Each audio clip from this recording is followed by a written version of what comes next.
자, 이렇게 재벌과 이제 뭐 혼외자 행세를 하면서 사기 행각을 벌인 전청조 그 이전에요. 대한민국을 또 경악해 한 희대의 사기꾼이 있습니다. 바로 단군 이래 최대 금융 사기를 벌인 장영자 빼놓을 수 없죠. 일단 제가 이렇게 설명을 했어요. 단군 이래 최대 금융 사기범. 도대체 얼마입니까? 결론부터 말씀을 드리면 네. 1982년 당시입니다. 7,111억 원의 어음 사기를 벌인 사람입니다. 그것도 정말 7천억 원이 넘는 금액이라고 하면 와닿지 않으실 거예요. 지금도 물론 큰 돈이지만 네. 당시에 한국 GDP의 1.2%였고요. GDP의 1%요? 그렇죠. 그리고 한국 정부 예산의 10%를 차지하는 금액이었습니다. 그리고 그때 당시에 강남 아파트 18평짜리 아파트가 700만 원 정도 했거든요. 네. 그러니까 당시에 강남 아파트 10만 원을 살 수 있는 그러한 금액에 이르는 사기를 친 겁니다. 그렇기 때문에 사실은 이제 뭐 권력형 뭐 사기 비리다라고 네. 이제 그때 당시에도 이야기가 많이 나왔었는데 자금 압박을 받는 기업들을 찾아가요. 그래서 저리로 돈을 빌려주고 적게는 2배, 많게는 9배에 달하는 약속 어음을 받아서 사채 놀이를 즐긴 겁니다.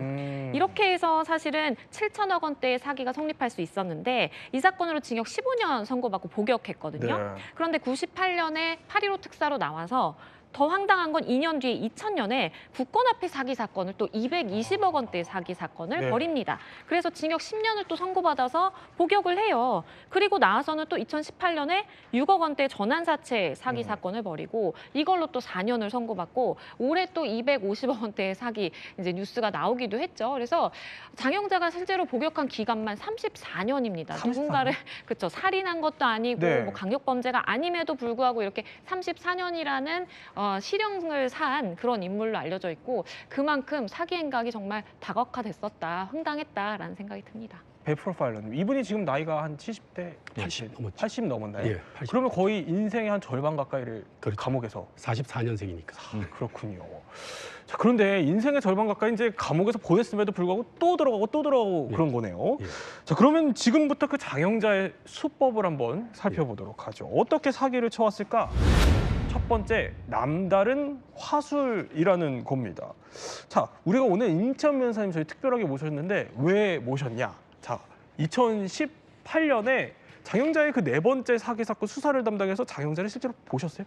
예, 제가 직접 구속을 했습니다. 네, 어때요? 어떻습니까? 보니까는 굉장히 그 아우라가 있고요. 예. 굉장히 자근자근 이렇게 굉장히 품위 있는 그런 말을 합니다. 내용이 뭐냐면 제가 그 중요경제범죄조사단에 예. 이제 하고 있었는데 1억을 그러니까 그 이철희 씨가 돌아가셨는데 네. 그 S전자 주식 1만 주를 가지고 있답니다. 근데 묶여 있어가지고 1억을 빌려주면 갚고 40일 뒤에 3억을 주겠다 이렇게 속여서 한 거거든요. 근데 계속 안 나와서 결국 체포영장 받아서 지명수비했는데 한 달 만에 인천공항에서 잡혀왔습니다. 네. 근데 보통 사람 잡혀오면 굉장히 겁먹고 떨어야 되는데 굉장히 당당하고 굉장히 의연하게 얘기를 하더라고요. 근데 제가 수사한 건 뭐 금액이 얼마 안 되니까 뭐 그런데 그 전에 큰 사건들을 보면은 예. 장영자 씨의 특징들이 있습니다. 어떤 특징이에요? 그 어떤 그 행동의 어떤 특징 같은 게 뭐냐면 첫 번째가 이제 권력을 암시한다. 그러니까 어떤 침묵을 하는 거죠. 말을 많이 하면 어떤 허점이 보이니까 그러면서 제가 이걸 꼭 얘기해야 됩니까? 그럼 뭐 어떤 거는 또 지금은 때가 아닙니다. 아니면 윗선에서 조용히 하라고 합니다. 뭐 이런 식으로 약간 그 애매하게 이렇게 하고요. 뭔가 그다음에 배우의 내 큰 존재가 그렇죠. 있다. 그 사실 또 큰 배우의 그 50대 어떤 그런 그 큰 인적 관계도 있고 그러니까 오해할 수도 있는 상황이죠. 그다음에 두 번째는 사기 칠 때는 구체적으로 얘기를 하고 결론 부분에 대해서는 되게 모호하게 이렇게 얘기를 합니다. 그래서 그게 왜냐하면 숫자로 이제 그 사기 칠 때 얘기를 하기 때문에 굉장히 좀 신뢰가 가거든요. 믿을 수 있게. 예.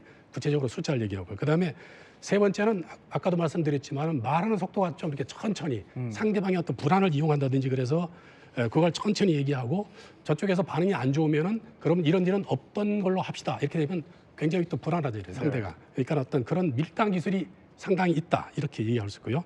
그리고 결론적으로 보면은 항상 그 상황이 안 좋더라도 굉장히 침착하고 차분하게 얘기하기 때문에 결국 신뢰감이 생기고요. 그다음에 상당히 교양이 있어 보이고 네. 이런 식으로 해서 사기를 하게 됐습니다. 그 임채원 변호사님이 당시 검사일 때 이제 처음 대면을 하신 거잖아요. 예, 아까 잠깐 얘기해 주신 게 아우라가 남다르고 예. 그 말도 잘한다라고 잘합니다, 했어요. 굉장히. 어느 정도로 잘해요? 굉장히 교양이 되게 있습니다. 굉장히 이게 사람이 보통 사람들 보면은 우리가 이 사람은 뭐 좀 굉장히 교양이 있는 사람 이렇게 느끼는데요. 그냥 아우라 자체가 심지어 저희 여직원이 굉장히 그 피부도 좋고 우아하다고 이제 그런 얘기를 했었거든요. 실제로 그분이. 그런 얘기가 나올 정도로. 예.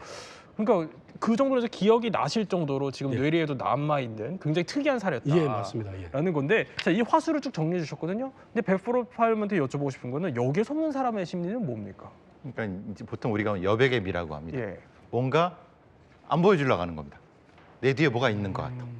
그러니까 약간 뭐가 있는 것처럼 느끼게 행동하는 겁니다. 아까 말씀하셨던 후광이랑 네, 비슷한 후광과 같은 예. 거고, 저 잘 보시면 사진에 예. 저 사람은 눈을 뜰 때 약간 밑을 봅니다. 그러니까 오. 말하자면 전체적으로 다 그렇습니다. 그러니까 우리가 보통 위를 바라보면 뭔가 바라는 것 같잖아요. 네. 아래를 내려다보면은 사실 추앙받는 느낌의 심리적 효과를 나타냅니다. 이렇게 내리 보는. 예, 그런 거죠.